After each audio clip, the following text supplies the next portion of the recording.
हाल ही में भाजपा नेता अमित साटम द्वारा यह मुद्दा उठाया गया था कि उद्धव ठाकरे और राज ठाकरे द्वारा जिस तरीके से मराठी भाषा का मुद्दा उठाया जा रहा है, लेकिन उनके खुद के बच्चे इंग्लिश कॉन्वेंट स्कूल से पढ़कर आए हैं। अब इसी पर गजानन काले मनसे प्रवक्ता ने तीखा पलटवार किया। उन्होंने कहा है कि अगर इनके बच्चे इंग्लिश में पढ़ के आए हैं तो आपके कहां से आए हैं। सुनिए उन्होंने क्या कुछ कहा।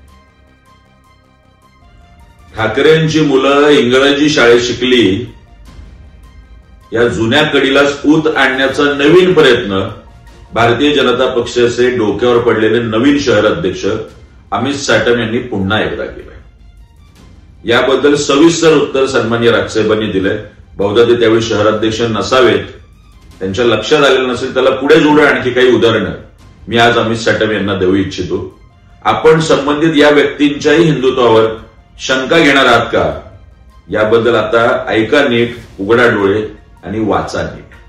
अमित साटम, लालकृष्ण अडवाणी भारतीय जनता पक्षाचे नेते यांची शाळा होती Saint Patrick's high school, Arun Jaitley Saint Xavier's high school, Nirmala Sitharaman Saint Philomena school and Holy Cross school, JP Nadda जे आता भारतीय जनता पक्षाचे अध्यक्ष आहेत, झेवियर स्कूल पटणा, पियुष गोयल जे आता बहुधा रेल्वे मंत्री आहेत, डॉन बॉस्को हायस्कूल माटुंगा। आणि हो, सन्माननीय राजसाहेबांच्या नातवावर आपण बोललात, पुढची दोन उदाहरणं त्यासाठी। Amrita madam Fadnavis saint Joseph convent school Nagpur, Divija Devendra Fadnavis the cathedral and John Connon high school Fort Mumbai, हे सगळे ख्रिश्चन मिशनरी शाळेत शिकले।